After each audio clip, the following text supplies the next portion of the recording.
And now, AM 650 presents your source for leading-edge news and information on today's hottest products and services. This is Experts on Call on AM 650. Good evening and welcome to the program. It's Key Pacific's Talk About Strata on this episode of Experts on Call. I'm Sterling Fox, joined as always by my co-host, the Executive Director of the Condominium Homeowners Association of British Columbia and Vancouver Province condo columnist, Tony Giavento. Good to see you again. It's good to see you too, Sterling. I hear you had an anniversary of sorts. As a matter of fact, I did about a week or so ago. 40 years on the radio in Vancouver. Wow. Yeah. Wow. That's amazing. It certainly is. I still kind of pinch myself every now and then. But thank you for noticing. I appreciate that. We have a guest with us in studio. Joining us is Sean Lang, who's president of Interprovincial Roof Consultants. Sean and I have actually huddled up on the airwaves on Boomer Life in the past. Nice to see you again, Sean. Nice to see you too. Now, what has brought you to join us on Key Pacific's Talk About Strata? Tony, why did you seek out Sean and his company for our program tonight? Well, strata corporations now are discovering while they're doing their depreciation reports, and we have a big wave of developments that are aging at a rapid rate, that they are now faced with major construction, a lot of it having to do with the renewals of roofing cycles and those types of products. And Sean's company specializes in assisting strata corporations and clients in general, basically with their technical services, maintenance, inspection services, looking at their renewal schedules and helping them to basically navigate through all the waters of when do we get our roof done and who does it and how do we go about the process and how do we actually do bids and what are the right products and what are the right materials and what's the right time of year, and most important, how much is it going to cost us. So it's a good way to be able to walk through just the whole theme of how a strata corporation is going to navigate through replacing their roof. Right. And Sean, when you and I were talking or have talked in the past, a lot of my focus has been on the individual homeowner and their concerns. But you keep reminding us that you are, in fact, you were at a strata council meeting last night, for crying out loud. Your company does a lot of work with strata councils of all sizes all over BC. Yeah, stratas do end up being a large part of our business. We deal with all different sizes. Most of our business is either stratas or industrial style buildings, but stratas do end up being a large part of it. There is a lot of volume of roofing in those complexes, and it has to be dealt with in a proper way. So they typically will seek us out to try and guide them through the process. Right. And the evolution of major construction, I think you could sort of underline as the theme for the show. And Tony, anyone living in any strata environment everywhere understands, I think to some degree, that eventually, even if it's brand spanking new and you can still smell the paint, eventually there's going to need to be some work done on this environment. Well, and you're absolutely right. And I think one of the things that Sean and I were talking about earlier is even on new roofing, new construction, that the buildings change dynamically in the first 5 years of the building, especially if they're wood frame buildings. So things like roofing inspections and maintenance programs on roofs, especially for new construction, will really help people get value out of their warranties for the first 5-year period if there's any claims. Right. And be able to prolong the life of the building and the roofing system. And so, there's some critical steps that strata corporations need to take, both to maintain and prolong the life of the roofing, but at the same time be able to plan for its replacement. And planning for it with lots of time in advance gives them time to be able to plan for the money, the funding, and being able to do things like have meetings and decision making, so when they're ready to do the roof, they do it before it fails and before it costs them money that they start paying for twice. Sure. Now, Sean, at Interprovincial Roof Consultants, how much of your work is devoted to what Tony was just talking about, the inspection and ongoing maintenance of roofs versus being brought in to consult on a repair or a renovation job? Well, they all go hand in hand, really. And our work involves all different aspects of every different type of roofing situation. Okay. So we handle projects going from, when people just start to get the idea that their roof is becoming a problem. We'll start to help them along at that point. We handle projects from the beginning when they're new. We'll go over the roof when it's new before it's handed over to the owners. Oh, and okay. A final checkout kind of thing. Yeah, exactly. Okay. And also during the installation of that new roof system. So we work with a lot of roofing contractors that are working themselves with the general contractor who are working for the client. when the building is being built and the roof system is being installed. So we can jump in at any point, whether it's at the end of a roof's life or at the beginning of a roof's life, midway, when they want to do maintenance programs to try and extend the life as long as they can and prolong the inevitable replacement. Mm-hmm. As always, or has become the case in recent episodes of Key Pacific's Talk About Strata, the lines are wide open. This is a live program, and you are most welcome to jump in with your inquiries, your questions, your comments, and observations. It is 604-280-0650. That's the local number, and if you're trying to reach us from out of town, got you covered at 1-877-280-0650. This is Key Pacific's Talk About Strata. Tony, further to what Sean was saying, and strata councils, let me use this as an example, and I think I've mentioned this to you in the past. I have a friend who was the president of a strata council, a small townhouse, 18-unit strata in Kitsilano.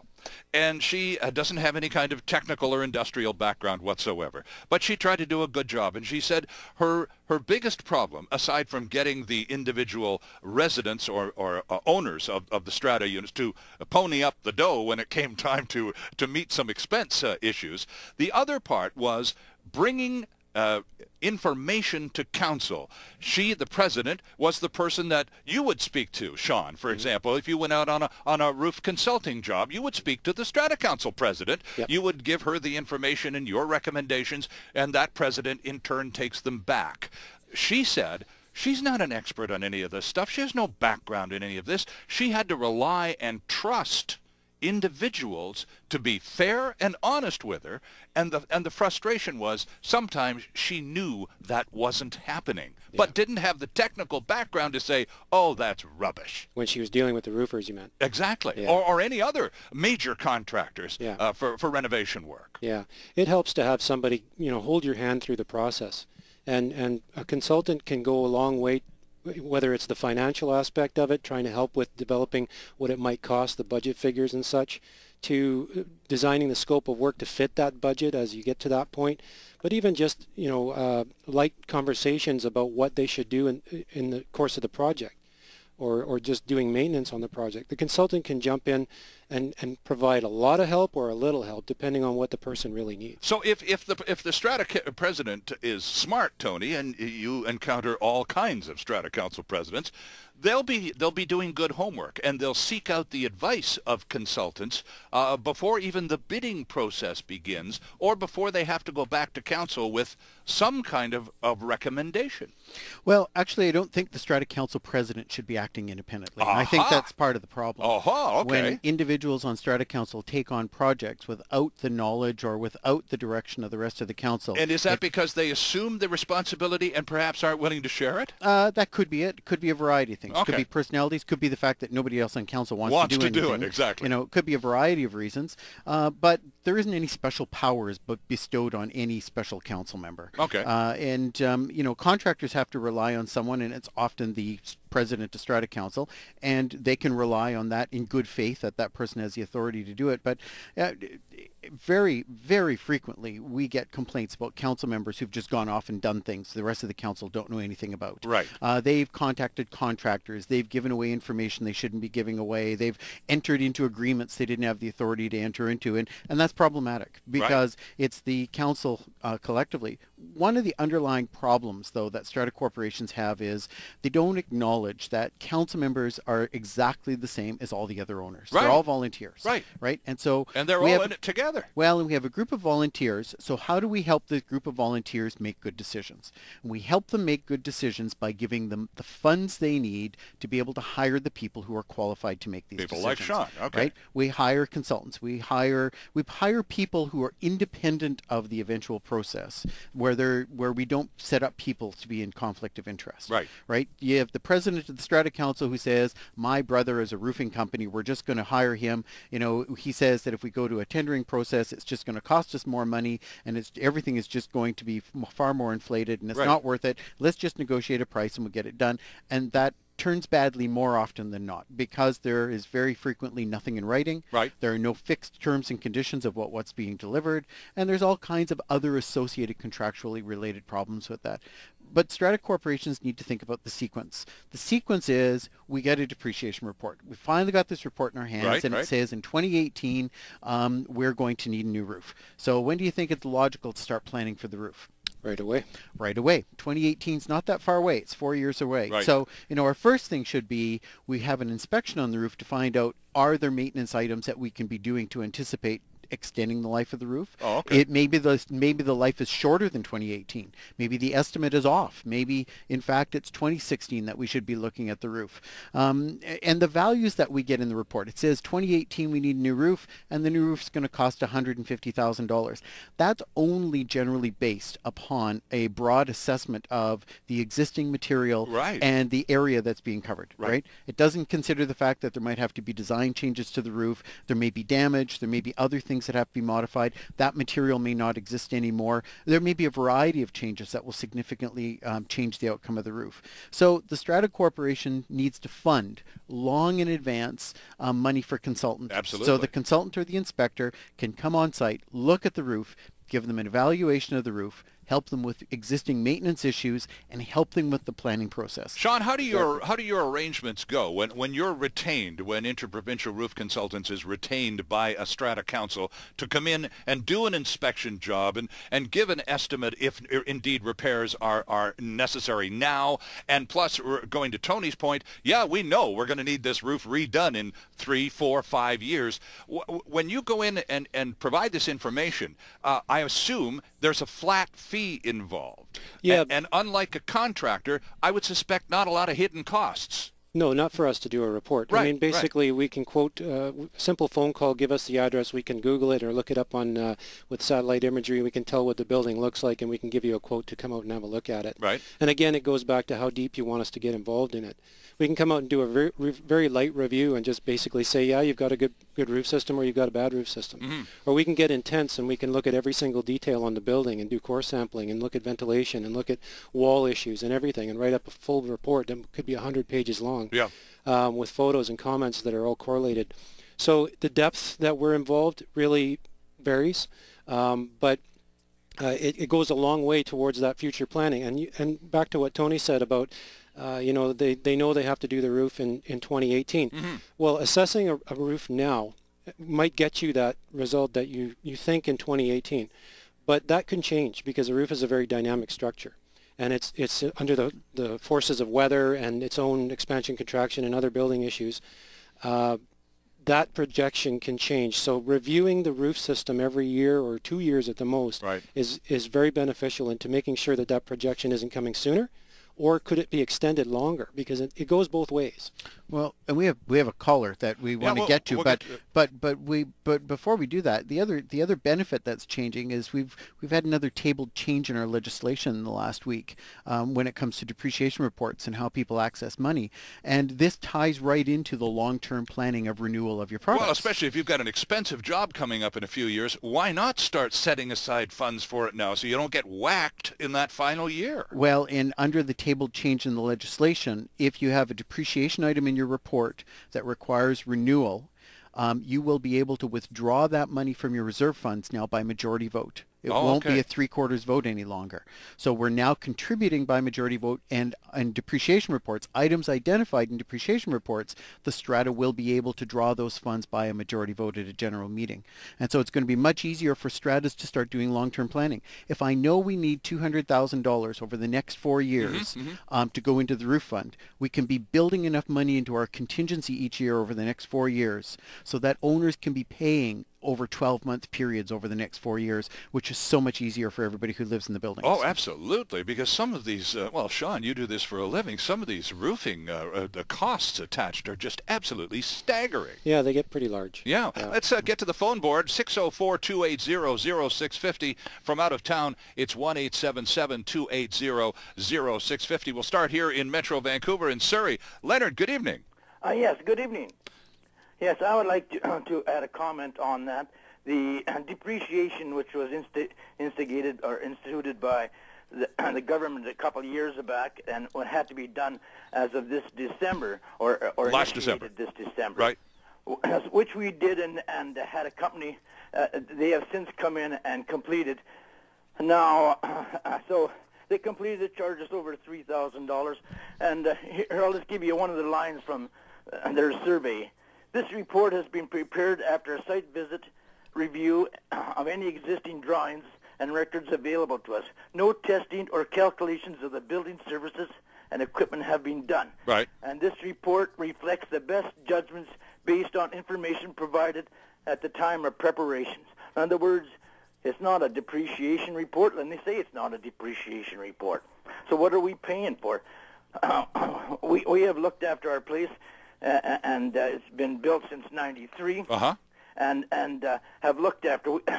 We also looked at the roof and found that there was problems, and a lot of these problems were because the builders that did it didn't do proper jobs. So we had to replace it in 2011. Mm-hmm. Well, first of all, to the matter of the depreciation report, Tony. Well, the depreciation report isn't about doing testing on buildings. There is no destructive testing on buildings, and it's a minimal amount of survey of the building systems. There'll be a visual assessment of the building systems. There will be some quantities and values. They will be based upon what the common property and common assets of the corporation are. It gives the Strata Corporation a look into the window of the future of what they can anticipate their costs and renewals are. Also gives a document to all the parties, people like buyers, mortgage providers, people who have other interests in the property, to disclose what the future liabilities are going to be like. And it's a huge benefit for owners. You know, a lot of strata corporations have had depreciation reports and have said, we don't want to increase our strata fees, even though we know we have bigger events coming up in the future. You know what? For the first time now, at least the owners know individually, I'm going to be paying for this share of this roof in 2018. Right. I can start saving. You know, most people in strata corporations, you know, in Leonard Strata, it sounds like they've been actually a really well-run strata that's been well-maintained. And, you know, and good for them, because there are not a lot of them out there. But in most strata corporations, most owners go home, go into their units and lock their doors, and they don't think about their building systems. And then they act surprised when the AGM comes up and there's a $700,000 special levy and people are there protesting against it. Well, it costs money to maintain buildings over the long term. Absolutely. So, you know, Sean is nodding vigorously as you're talking about this, because you go to these AGMs and you appear before strata councils constantly. Yeah, we do, and you know, we provide some information when they need it, because basically our services as a consultant, we focus directly on the roofing. So when we come out and do a report, we're looking at the roof and we're going to talk only about the roof, and anything that adjoins the roof and might cause the roof to fail or appear to fail, like if a wall leaks or whatever. So these depreciation reports are good. They give you an indication as to what state your building's in, sort of, but they don't give you the finer points and the in-depth analysis. And that's what you were talking about earlier, in terms of the type of report that you do at Interprovincial Roof Consultants, because you can do whatever they ask you to do. They want a super in-depth 100-pager, no problem, but Leonard was talking about a $3,000 sort of basically skimming the surface overview. And was that number that he was charged, is that kind of in line? Is that pretty standard stuff? Tony, do you recognize that as a... We don't know. We don't know how many units they were. We don't know how old the complex is, how complicated their building system is. So it does vary on the size. Like even just from the reports that we do, when we look at a building, we have to look at the access. Is it steep? Do we have to deal with safety issues when we're walking around on the roof? Of course. So that adds to the cost of the building. And getting on the roof, is there access or is there a hatch? Or do we have to get ladders or boom lifts to get up there and look at the roof system? So it always varies, and that's why when people ask me about numbers, I always have to say, please just give me your address. I'll have a look at your building and I'll get back to you. Absolutely. Because it's not something you just whip off the top of your head. Right, okay. Not properly anyways. Leonard, thank you for your call. Lines are open, 604-280-0650. From out of town, it's 1-877-280-0650. This is Key Pacific's Talk About Strata with Tony Giaventu, and our guest is Sean Lang from Interprovincial Roof Consultants. I'm Sterling Fox, and we'll be right back. There's still more ahead with Experts on Call, the show focused on delivering relevant and beneficial consumer information. This is Experts on Call on AM 650.